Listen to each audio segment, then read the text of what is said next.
Hello. Hey!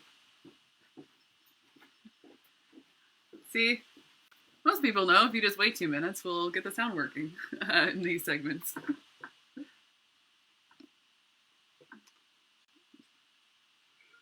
Hey! Alright.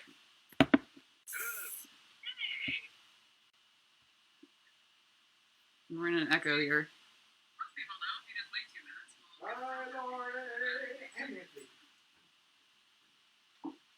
Who's there? Can you hear me?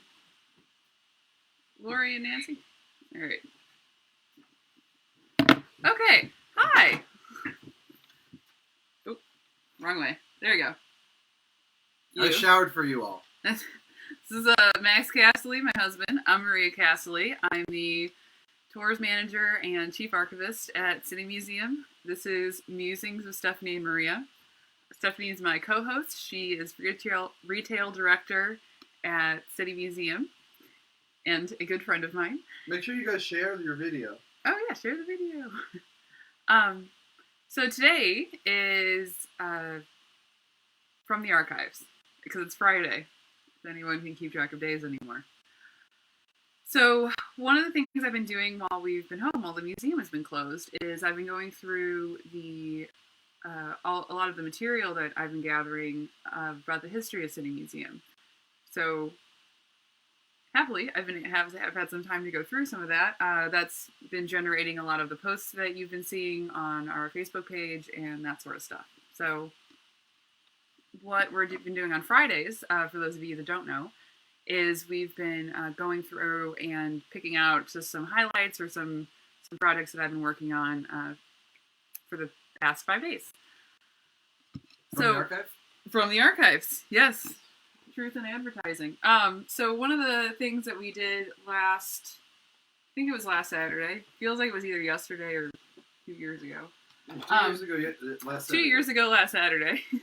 We did a pop-in at the City Museum, and one of the things, which was very successful. Thank you to everyone who came, and all of my coworkers that helped with it. It was lovely seeing everybody. Where do you think you're going? So, one of the things that seemed to be really popular, and which kind of makes sense since everyone's been home, is puzzles. And this is one of the puzzles that we were selling. I don't know if you can get it on the website right this second, but they are taking some pre-orders for it. If we have that set up, I'll add the link in the description. So that puzzle got me thinking about this puzzle. This is Tara McPherson. She's an artist that had a pop-up shop in City Museum in 2018, I believe. So this is a 1,000-piece puzzle. I got it from Puzzle Warehouse in St. Louis. I did. They've apparently been going through something crazy like 17,000 puzzles in a week or 24 hours or something insane, which... Record-selling puzzles. Record sales for puzzles. We suggest you go support them in our local puzzle business. Yeah, they're great. I love them. That's where I got this one from. But seeing this... You're all following me here. Seeing this... got me thinking about some of the events that we've done at the museum. So, I put together a little slideshow. It's a very select, certainly not all-encompassing. It's just a couple of events we've done over the past few years. So we'll start with that. Events. Actually, I lied. I guess we can do that. So we'll start with events, and then I've got some articles that I've been looking at that are related to the City Museum history that I got last Saturday or Sunday. And then also, Alfonso Iannelli is an architect, or I guess he's a designer. You got a Von sculptor. Drasek watching. Which Von Drasek? The Mark one. I've got a Mark Von Drasek watching. Hi, Mark. Oh, hi, Mark. Oh, hi, Mark. I didn't know anything about him, Alfonso Iannelli, and I hope I'm pronouncing that right. I listened to a guy on PBS pronounce it, and I had to write it out phonetically. And we've got a couple pieces from him in our architecture collection. So I want to show you some of those and some other things I found out just because he's interesting. So we'll switch over to the Tara McPherson show.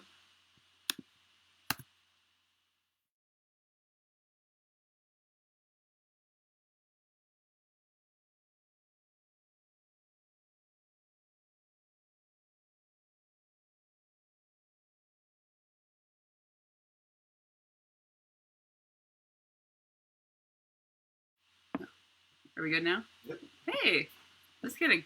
I'm slowly learning all the buttons you have to hit to make this work. So this is Tara McPherson. This was a pop-up show she did in 2018, pre this year, obviously. And it was really well attended.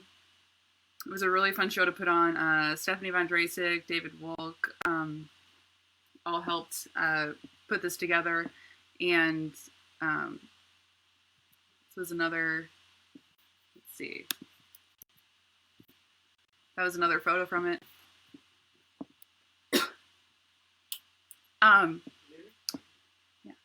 So we haven't done a lot of those pop-up shows. No. Give me some water. Oh, you need some water? Yeah.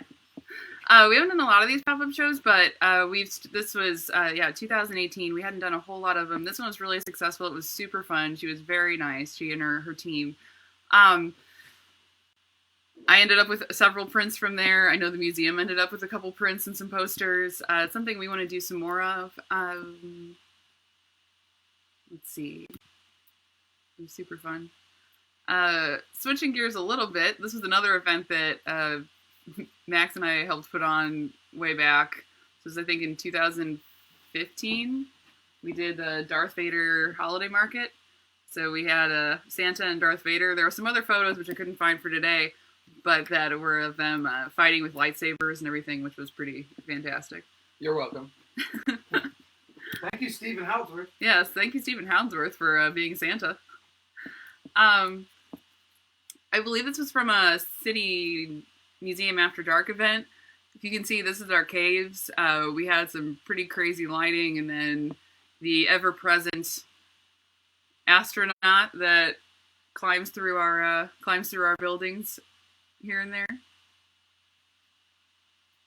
He was also at the astronaut, because she was also at the event on Saturday. This was from an illumination show. This was from last year. I just really liked this photo a lot. This was right behind Beatnik Bob's. Miranda took this photo. It was amazing. So reflecting on the pinball machines, which makes me really happy. This, if you can see, this was during Falling Awake. It was a Halloween show that Max and I put on with the help of some other people. And this is what? Hi, Nina. She's not on. Oh, yeah. This is, hi, Nina. This is Dr. Judith Lynch and Miss Magnolia Strange. She's off in the corner in the bottom left. They're escape artists. They do this professionally. This is what they do as their full-time career. They do escape acts, magic shows, face painting, balloon animals. If you've been to Beatnik Bob's in the last few years, when their schedule allows, they come in and do balloon animals, so you may have seen them, but this was him doing an escape act above a bed of nails suspended from the ceiling, which is a thing that you do when you're at City Museum. And that was really fun to put together. And we hope they're doing well. Their show. They've been doing a lot of show. Yeah, they've been doing, Judith and Magnolia have been doing a lot of live content too, so I'll add that link in there as well. This is also from Falling Awake. This was, I believe this was a Kid Scientist set, a local band in St. Louis. We had a lot of different bands that night. And burlesque shows.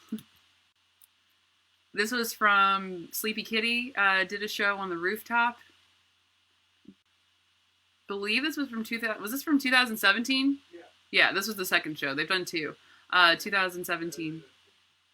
And Raven helped do projection. Raven and Max did projection mapping on the slide, the big slide, which I think looked awesome. It was a gorgeous show. I loved it. Let's see. Oh, okay. So we're gonna get back to me. Hello. So, shifting gears a little bit. It's always kind of a hodgepodge on the from the Archives Fridays. If any of you have any questions, Max is supposed to shout them to me, so put them in the comments. Well, people just watching, man. People are just watching? Alright, that's fine too. So these articles are from Daisy Castley, Bob and Gail Castley's daughter. She lent them to me. So Daphne, you were the sound person for one of those shows, by Daphne. the way. So these are articles that That's where I met you. Oh, so sweet. So these are articles from Daisy Castley, Bob and Gail's daughter. She lent them to me, so we're going to scan them and photograph them. So I want to share a couple with you that I hadn't seen before. We have a pretty big collection from Jean Steck, who graciously gave us her collection from when she worked her time at the museum. And these are ones that I hadn't seen before that weren't in those files. So they're extremely useful. And thank you again, Daisy, if you're watching.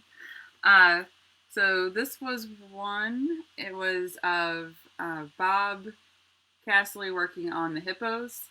These ended up in New York and Central Park for a little while. They were recently, within the last couple of years, sent back to St. Louis. They were cast and they were recast with different material that'll hold up a little bit longer. So this is these guys, the original ones, actually are back in the city museums. They're waiting for their new homes. I won't say permanent home because we always like to move stuff around in the museum. I gotta put paper behind here because otherwise you can see through it. This was a photo I found of Bob on top of the praying mantis, which is, at the time, this was above his studio, the former Castley and Castley headquarters on, what street is it? Lafayette. That's why it's good to have a co-host. So this is when it was on top of there. It is, as many of you may know, it is currently on top of our dome on the rooftop. This was a wider shot of it on top of their Lafayette shot. So you can kind of get a better idea of the scale. Then I didn't realize until a few years ago, well, not a few years ago, a few years after I'd started working there, that Bob and his crew, Castley and Castley, did a lot of the animals inside the living world in the St. Louis Zoo. So this was a photo of one of the stingrays. It was above there. Manta ray? Yeah. Just kidding, manta ray. I think it's not there. Yeah, some of these have ended up moving back. There was a pterodactyl that was in the living world that's been moved back to the first floor of the City Museum in the aquarium by the aquarium on the first floor, because why wouldn't you? It doesn't exist anymore. What, pterodactyls? Well, I think they just changed the way that they look. So, like, I don't know if you can hear him. He's talking about pterodactyls. Pterodactyls aren't like pterodactyls anymore. They look completely different. So it was no longer a thing. So we'll add your dad's pterodactyl to the list of fantasy creatures that are in the museum, and we're good. Yeah. I think it qualifies. All right. This was squid? Yeah. Squid being moved to... Wrong side, sorry. To the living world.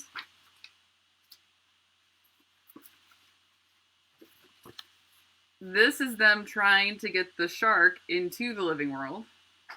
Yeah, I remember they had to cut off the fin on top. Yeah, they had to cut off the fin and reassemble it, apparently.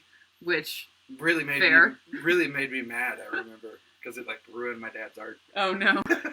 How old were you when this happened? Probably, like, 5. I just remember 5-year-old Max was just incensed. Yeah. That they had to cut off the fin temporarily. The whale or the shark was my buddy. I think I was like 3. Yeah, there's photos of me somewhere with me inside of it. There's a photo of Bob on top of the shark, looking really safe. Always safe. Always super safe. But he made it work. Then another one, which I hadn't seen before. I hadn't seen any of these before. Like, I've seen other versions of these articles and stuff, but... already said. From Miss Daisy Castley. Hi, Daisy. This is another one of them, and they call it Yeah, in the description of the photo, they call it the dragon, but it's the serpent fence. I guess I couldn't decide. So if you can see, there's a photo of Bob and Kurt, who still works on the crew, and then little baby Daisy working on the serpent fence that ended up going. So this is a photo of it before it was installed around the city museum, the parking lot. Hashtag baby Daisy. You what? Hashtag baby Daisy. Hashtag baby Daisy. And then these are right before the museum opened. This was a photo of one of the sculptures outside that's on the corner of, it's on the 15th Street side of the building. Words. And then we've also got another one of, this was another one announcing the beginning of the museum right before it opened. And this is pretty cool. So, pre-City Museum, Cassidy and Cassidy, Gail and Bob opens a architecture sculptural company, and this was a brochure for their work, or not a catalog, but some of it. So it's got a lot of different pieces, and a couple of these are. So we're going to try and scan all these and get these up. So a couple of these are the Manhattan townhouses. And if you look on our website underneath the worksheets where you can download, there's also a selection of pieces that Bob has around the St. Louis area that you can kind of take a little like driving tour. There's no one way to do it because it's a city museum. There's no one way to do anything. And it's certainly not comprehensive. There's a lot more that I want to add to it. That's another project that's kind of ongoing that we wanted to showcase, not just the museum, but the other things around St. Louis that the Cassleys have contributed, and that a lot of the crew worked on those pieces. They're still working on the museum as well, so kind of to show off their contribution. So yeah, yay!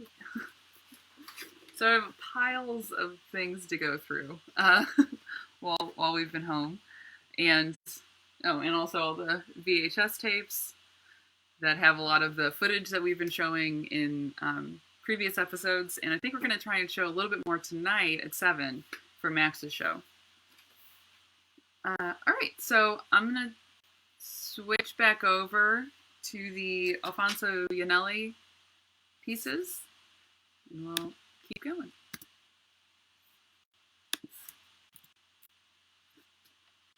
So this piece, okay, and as disclaimer, literally just discovered who this guy was yesterday, so I don't have a whole lot of information on him and his body of work or life, but I've always really, really, really liked this piece, and it finally just occurred to me to ask Rick, our director, who it was. And this is when it was being installed. And then this is what it looks like now, now that it's been installed. This is from the Oliver Morton School in Hammond, Indiana. Alfonso Iannelli and Elmsley and Sullivan and Lewis. We have a lot of Lewis Sullivan's work. Let me backtrack. We have a lot of Lewis Sullivan's work. Elmsley and Sullivan worked together on a lot of pieces, so and a lot of buildings. Max is knocking my stuff over. And then, so they're all very famous architects and designers. So this is Alfonso Iannelli, who wasn't quite as famous as the other two, but apparently has a very large body of work around Chicago. But these particular ones are from Indiana. This is also from that same school, I believe. So this is the other side of that installation view that I just showed you. So he was active early 1900s, like 19 teens, and I think he lived until the 1960s. So he had a pretty large span of body of work. These are the, and then, oops, my words are getting away from me. This was a previous installation, which wasn't how it was originally supposed to be installed. Like when it was the pieces were originally installed, which we do all the time at the museum to kind of make it work in our spaces and take a lot of creative license, but we have since installed them properly. So yeah, this was the previous installation, but I thought this was cool too because it had some of the drawings from the original blueprints and architecture from the original building. And this is another piece that I believe is from the same school. It could be from a different one. They did 3 different schools around Indiana. They have since been torn down, unfortunately. Especially the Oliver Morton School. It was completed in 1935 and torn down in 1991. But I guess that means that we got some of the pieces at least, so that's good. This was from an exhibit with a piece from the same building, and this kind of shows how it would have been installed. So they were just stacked on top of each other to kind of form a gate above the school entrance. This is a picture of the 2 of them. So Alfonso and his wife Margaret were both artists and designers. They were both active as very collaborative work between the 2 of them. So they did not only they didn't just do architecture, they also did a lot of sculpture and design and advertising and manufacturing. They did a lot of prints. I think I have a couple of them here.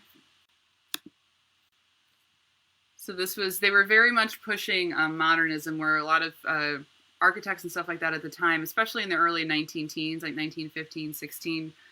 Hey, your cousin's watching, Maddie. Oh, hi, Maddie. Happy belated birthday yesterday. Hi, Maddie. Yeah, so I think she did a lot of the drawings. Margaret, she did the... These were for some playbills around Chicago. And I think especially for the early 19-teens, they were pretty groundbreaking. And so yeah, they were pushing a lot of the modernism styles and they didn't really care how they did it. It was like, as far as like, it didn't have to be just like what would be considered high art. It was also, like designing different objects. Let me get back to me. In theory. There we go. All right. So, I've like I said, I've always really liked that piece a lot. I know that wasn't the most informative, not the most comprehensive view of their work, but I did find a 10-minute video from a PBS station that aired in Chicago that I will add a link to in the description if you want to see about their work. It was really cool because they seem to work a lot. He did a project with Frank Lloyd Wright, and apparently it started off well, and then it was a very collaborative relationship, and then apparently Frank Lloyd Wright ended up leaving Yanelli's name off a lot of it, and it ended up being a little bit contentious, which I could understand. And I love Frank Lloyd Wright's work. But so I think that happened a lot. I think especially since they would take jobs, more like commercial jobs and stuff like that, that they ended up getting kind of left out of a lot of the history. But I definitely suggest watching the clip. It's only I think 11 minutes. It's not big time commitment, and a fair amount of us have a little more time on our hands than usual. But wrapping up, it's one of the things I really like about City Museum is that there's just normal pieces of everyday objects that you wouldn't think of as art that we put into our installations. Glass soda bottle wall. So not only is it stuff that you wouldn't normally think of as art that's arguably elevated to becoming something bigger than itself. It was also things that would have been thrown away or considered garbage essentially, and it's taken on this whole new meaning and context. It allows people to develop a new appreciation for it. So not only can you see like that kind of stuff, you can also see these, I think, fantastic architecture pieces. that you wouldn't normally see elsewhere. Not only in this big context, but also like some of these pieces, like the cornice that we have, the from the Wainwright building up on the 4th floor. That's normally 13 stories high, so people wouldn't be able to really see and appreciate the amount of detail and work that went into it. You can like get up close to and see firsthand. So that's another reason why I love the museum. And we miss all of you, and hopefully we'll be able to bring, people back. Everyone's working really hard to make that happen. So we're really excited about reopening whenever that ends up being, and everyone's working really hard, and we miss all of you guys. And so thank you very much. We've got another show. We'll be back at 7 down in our basement with music and other things with Max. I believe we have a video to show tonight. He's not answering, so. Or we have a video to show tonight? Yes, we've got another video to show tonight about building the City Museum. So check it back at around 7. And thank you guys so much. We really appreciate you watching, and hope to see you soon. Bye.